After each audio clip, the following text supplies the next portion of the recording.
Hello friends, welcome to my channel Study and Students. Myself Devendra Singh देवल। हम start करने जा रहे हैं जनरल साइंस में केमिस्ट्री के नोट्स के लिए आप मेरा टेलीग्राम चैनल ज्वाइन कर सकते हैं, जिसका लिंक मैं डिस्क्रिप्शन में दे दूंगा। तो आज हम पढ़ेंगे केमिस्ट्री असल में क्या है। सबसे पहला हमारा क्वेश्चन यही है, केमिस्ट्री किसी भी मैटर को मॉलिक्यूलर लेवल पर जानने के लिए जो सब्जेक्ट है वो केमिस्ट्री है। तो केमिस्ट्री में हमारा सबसे पहला ही टॉपिक है कि मैटर क्या है, क्या होता है। Anything which occupies space and has mass is called matter. कोई भी चीज जो स्पेस ऑक्यूपाई करती है, यानी कोई जगह घेरती है और उसके अंदर कुछ न कुछ मास हो, यानी उसका कुछ द्रव्यमान हो, ऐसी कोई भी चीज अगर हो तो उसे हम मैटर कहेंगे। जो कुछ एरिया घेरती हो और जिसके अंदर कुछ द्रव्यमान हो, ऐसी कोई भी चीज हो, उसे हम मैटर कहेंगे।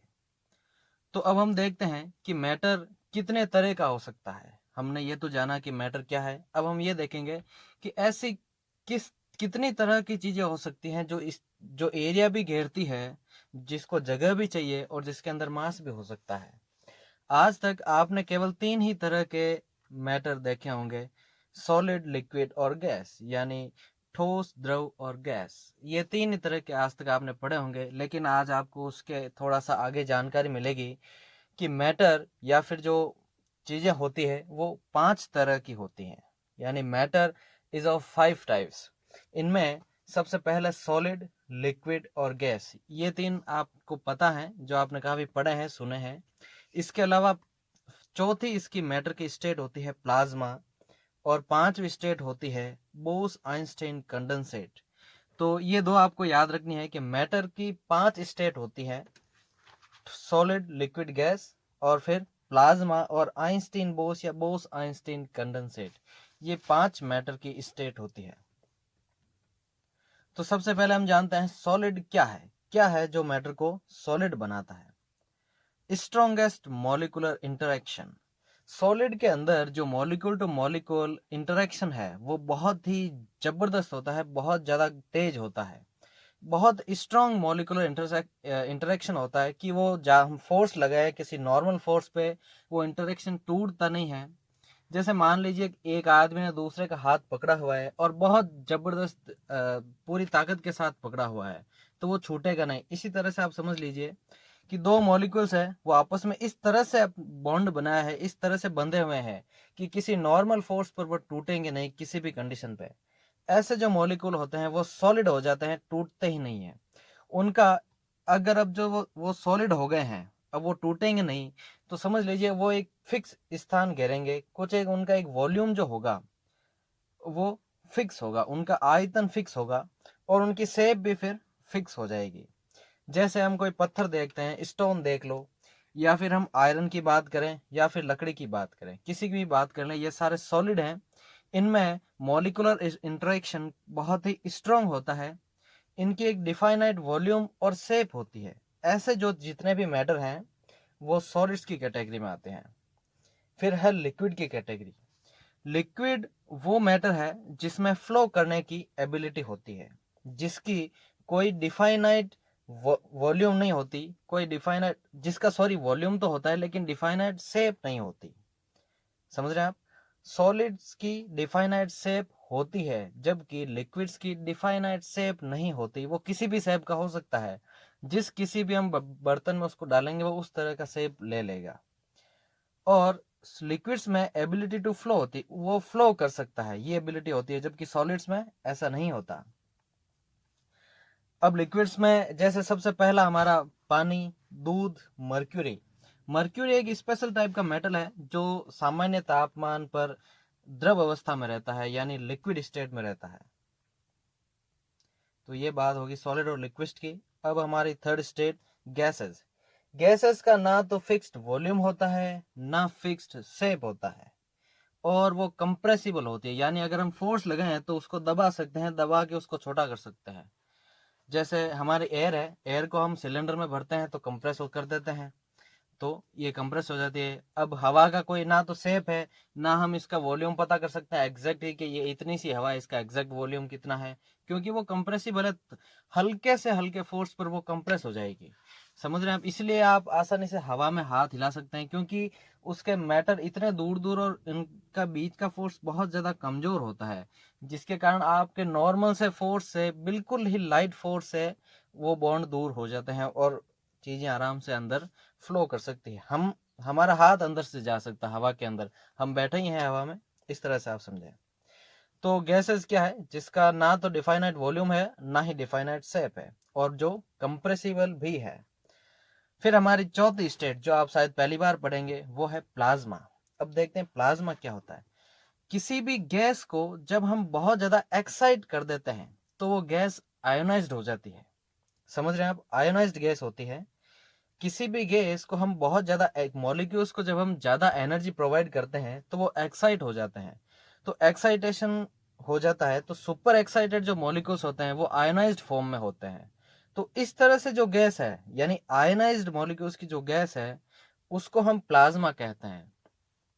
इसमें किसी भी तरह की गैस या इन ये जो तीन हमने जो पिछले मैटर बताए, सॉलिड, लिक्विड और गैस, इन तीनों ही तरह के कोई भी इनकी प्रॉपर्टीज इनके अंदर नहीं होती, इसलिए हमने इसको चौथा नाम दिया प्लाज्मा। ठीक है, इनमें सारे मॉलिक्यूल्स आयनाइज्ड होते हैं, हाईली एनर्जेटिक और हाईली एक्साइटेड मॉलिक्यूल्स होते हैं। जैसे fluorescent tube contains the gas neon gas. Fluorescent tube है अपनी कौन सी? ट्यूबलाइट के अंदर। ट्यूबलाइट के अंदर जो नियॉन गैस आती है उसके अंदर जब हम स्विच ऑन करते हैं तो उसमें वो हाईली सुपर एक्साइटेड गैस होती है और हाईली आयोनाइज्ड होती है, जिसके कारण उसमें बहुत जबरदस्त एनर्जी होती है, और जब वो एनर्जी रिलीज करता है तो चारों तरफ रोशनी ही रोशनी हो जाती है। तो ट्यूबलाइट इसी तरह से काम करती है। ये भी आपको प्लाज्मा के साथ ही पता चल गया। तो इसमें यह ध्यान रखना है कि फ्लोरोसेंट ट्यूब के अंदर जो नियॉन गैस होती है वो प्लाज्मा की फॉर्म में होती है। ये एग्जाम का सीधा सा क्वेश्चन है और काफी बार पूछा भी जा चुका है कि फ्लोरोसेंट ट्यूब के अंदर नियॉन गैस किस स्टेट में रहती है। तो वो गैस इस स्टेट में नहीं है, वो प्लाज्मा स्टेट में है। That is fourth state of matter. फिर हमारी फिफ्थ स्टेट ऑफ मैटर जो शायद काफी लोगों को पता नहीं होगी, प्लाज्मा भी काफी लोगों को पता होता है लेकिन ये काफी स्पेशल है। आइंस्टीन बोस कंडेंसेट, ये है फिफ्थ स्टेट ऑफ मैटर। 1924-25 में आइंस्टीन और अपने सत्येंद्र नाथ बोस, इन दोनों ने मिलकर एक्सपेरिमेंट किया था, जिसके बाद हमें फिफ्थ स्टेट ऑफ मैटर मिला। और उन्होंने ही आइंस्टीन बोस कंडेंसेट या एक मैटर का पता लगाया कि मैटर की ऐसी भी स्टेट होती है sorry. It is a state of matter of dilute gas of boson cooled up to temperature which is very close to absolute zero temperature। देखिए, एब्सोल्यूट जीरो टेम्परेचर होता है 0 केल्विन, और 0 केल्विन की वैल्यू होती है -273.16 degree centigrade. अब Einstein और boss ने क्या किया कि बोसोन गैस को, एक डाइल्यूटेड बोसोन गैस ली और उसको कूल्ड किया, सुपर कूल्ड किया। कहाँ तक कूल्ड किया कि एब्सोल्यूट जीरो के बहुत ज्यादा नजदीक तक, बहुत very close to absolute zero. और एब्सोल्यूट जीरो कहां तक होता है? -273.16 डिग्री। जबकि इन्होंने कहां तक कूल कर लिया? -273.15 डिग्री सेंटीग्रेड तक इन्होंने ये कूल कर लिया। इस कंडीशन में ये जो बोसोन गैस हमें मिली, ये जो गैस मिली, इसकी प्रॉपर्टीज ना तो सॉलिड जैसी थी, ना लिक्विड जैसी, ना गैस जैसी, और ना ही प्लाज्मा जैसी। इसलिए हमने इसको एक नया नाम दिया, आइंस्टीन और बोस ने। अब क्या नाम दिया जाए, तो इन्होंने अपना नाम डाल दिया, बोस आइंस्टीन कंडेंसेट। तो इस तरह से ये fifth state of matter I, Bose Einstein condensate. इसके बाद हम जानेंगे कि एटम क्या है। कोई भी चीज एटम से बनी होती है, तो इसलिए हम जानेंगे एटम क्या है। तो एटम की थ्योरी दी थी डाल्टन ने, ये भी आपको याद रखना है। तो डाल्टन ने क्या कहा था? डाल्टन ने कहा था कि इस एटम स्मॉलेस्ट पार्टिकल है किसी भी मैटर का that takes part in chemical reaction. Dalton ने कहा था कि किसी भी मैटर का सबसे स्मॉल पार्ट जो है, सबसे छोटे से छोटा क्या हो सकता है कि एटम। तो किसी मैटर का सबसे स्मॉलेस्ट पार्ट है अपना एटम, और वो जो एटम है वो किसी भी केमिकल अगर कोई रिएक्शन होती है दो चीजों की, हम किसी में रिएक्ट करवाते हैं तो वो एटम ही उसमें पार्ट करता है किसी भी रिएक्शन में। फिर लेवोसियर ने क्या कहा था? लेवोसियर ने कहा था कि एटम को ना तो हम बना सकते हैं और ना ही उसको बिगाड़ सकते हैं, यानी उसको हम ना तो तोड़ सकते हैं और ना हम बना सकते हैं। और इसने ये भी कहा था कि एटम्स फ्री स्टेट में कभी एग्जिस्ट नहीं करते। ऐसा नहीं है कि कोई एटम पड़ा है साइड में पड़ा है अकेला सा, ऐसा बिल्कुल नहीं है। एटम्स कभी भी फ्री स्टेट में नहीं होंगे, वो हमेशा ऐसा मतलब अकेले एटम कभी नहीं होंगे, बहुत सारे आपस में केमिकल बॉन्डिंग से जुड़े हुए होंगे। और एटम का जो मास है, एक सिंगल एटम का, डिफरेंट डिफरेंट गैस के सबके अलग अलग एटम्स हैं, उन सब एटम्स में सबका अपना अपना एक फिक्स्ड मास होता है एटम का। ठीक है, अब हम बात करते हैं नेक्स्ट मॉलिक्यूल्स की। मॉलिक्यूल से पहले आपको ये जरूर याद रखना है कि एटम्स की थ्योरी किसने दी? डाल्टन की एटॉमिक थ्योरी। तो डाल्टन ने दी थी एटम्स की थ्योरी, इसको याद रखें। ठीक है, नेक्स्ट हमारा है molecules. Smallest part of matter that exist in free state. देखिए, एटम है किसी भी मैटर का सबसे स्मॉलेस्ट पार्ट जो केमिकल रिएक्शन में पार्ट करता है, जबकि मॉलिक्यूल्स भी सबसे स्मॉलेस्ट पार्ट है जो फ्री स्टेट में रह सकता है। नंबर ऑफ एटम्स मिलकर एक मॉलिक्यूल बनाते हैं, समझ रहे हैं हम?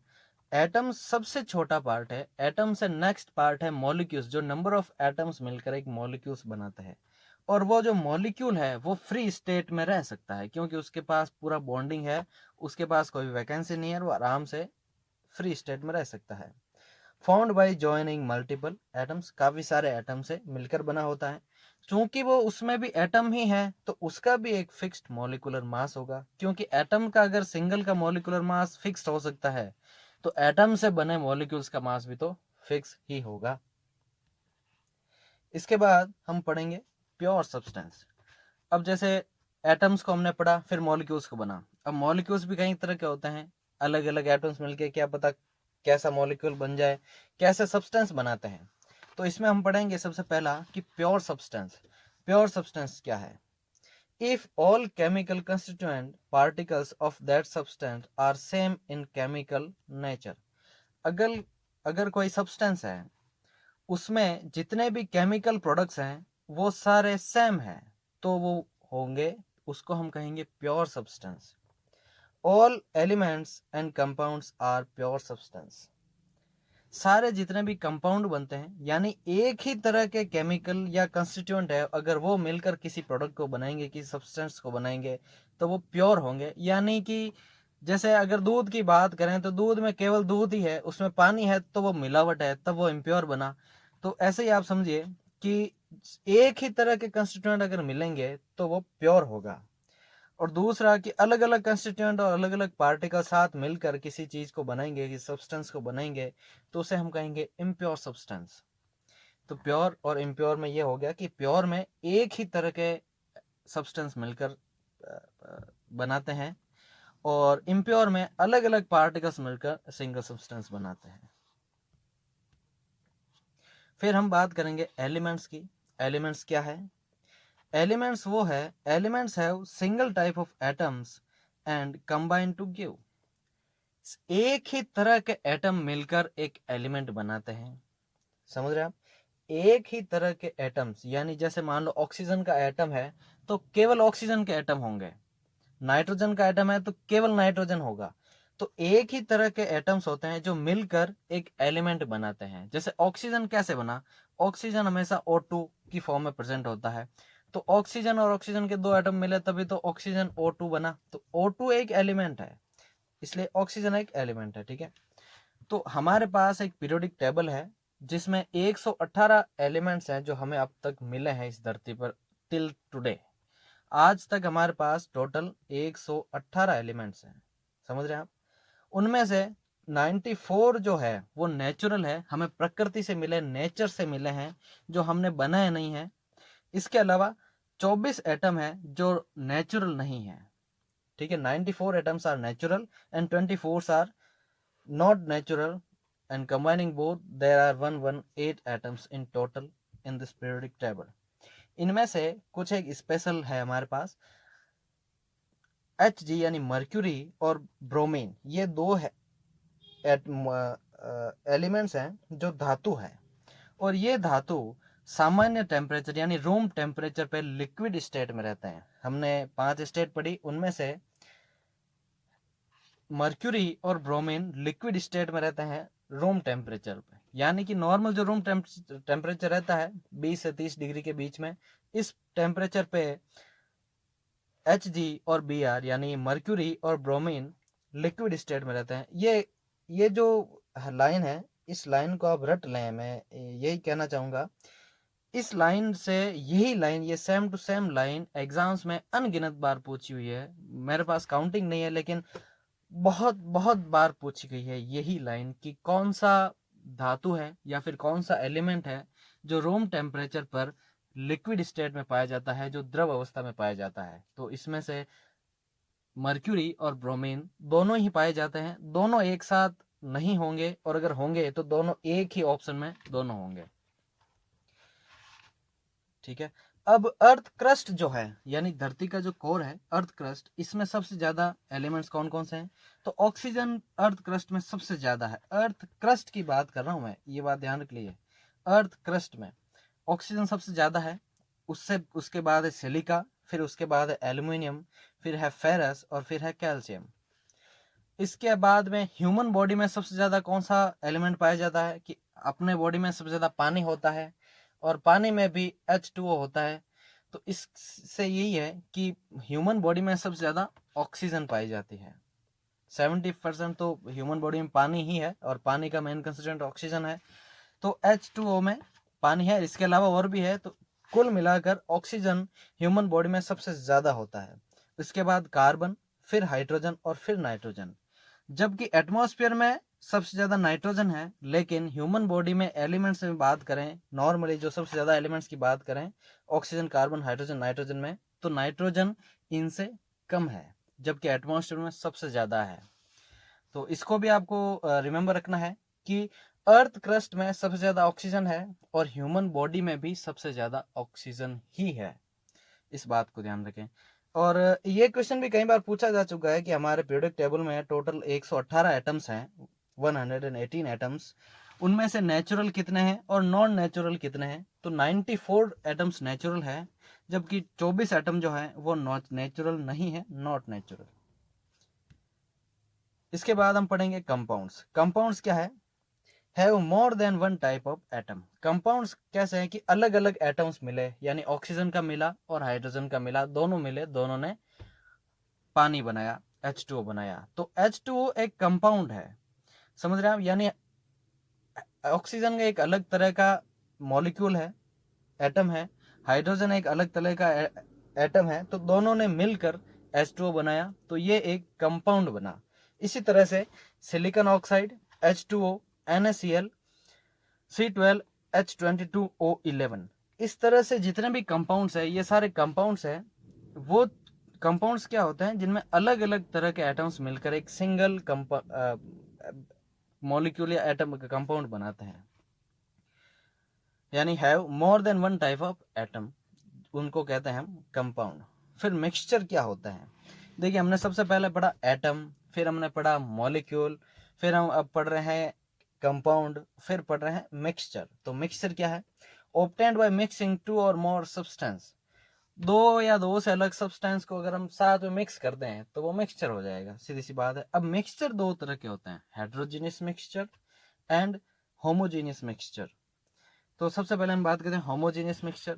होमोजीनियस मिक्सचर वो मिक्सचर होते हैं जिनमें कंपोजिशन जो है वो यूनिफॉर्म होता है। ठीक है, जैसे एयर है, हवा में है, हवा में हाइड्रोजन, ऑक्सीजन, नाइट्रोजन, ये सारी है, इनका यूनिफॉर्म मिक्सचर है, जो सारे एक ही तरह के हैं, एक ही मतलब इनकी स्टेट सेम है सबकी, गैसियस।